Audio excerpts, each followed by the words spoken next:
Hi Steve, my name is Julie Bautista and I go to the University of Virginia and I'm majoring in foreign affairs.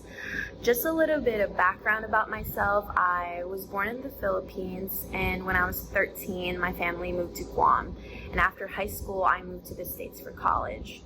So living in the opposite side of the world, I have always been interested in international politics, and there was a point in my college career which I decided I wanted to pursue public interest law, specifically in the international arena, was I think when I had my internship at a refugee resettlement agency in Philadelphia. I had a client named Syed, and he was a refugee from the Rohingya crisis. He fled to Malaysia and basically had his life on pause for 10 years in a refugee camp. Unlike Syed, I am an economic migrant who did not have to flee from persecution, so I really can't say that I was in the same situation, but I can say that growing up in the global south or a third world country, principles that generate conflict, often ethnic, religious, or territorial, were very familiar to me. I had this sudden realization that my immigration and Syed's immigration are both merely a response to the political and economic instability of our home countries.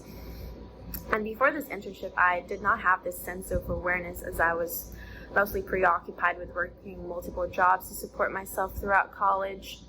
And coming from a low-income family, I was also just merely concerned about helping my family after college.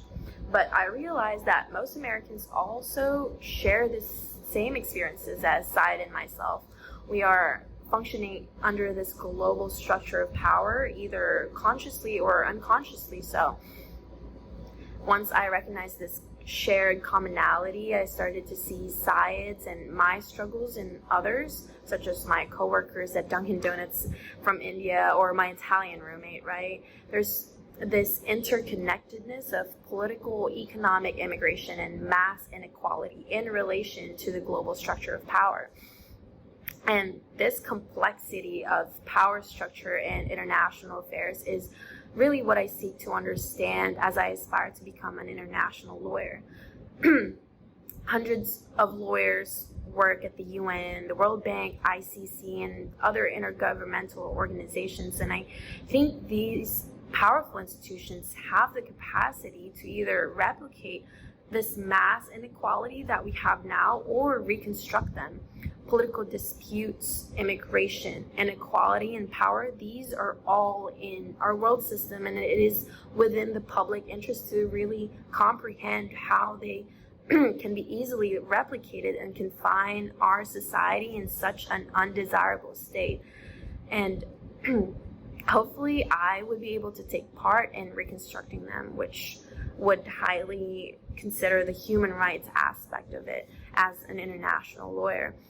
I really, hopefully, would like to get into UVA law and pursue this path, and it's in the T14, and LSAT is a crucial factor, and I hope you would be able to help me reach that goal through this scholarship. I have always been really bad at standardized testing.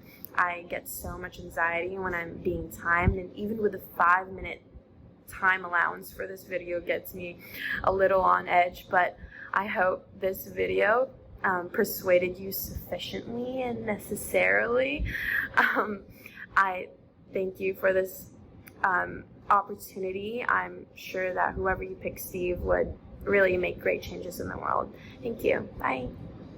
Thanks for tuning into the show. Please subscribe if you haven't done so already to be notified of new episodes as I release them, and feel free to reach out if you need anything at all as you move forward with your prep.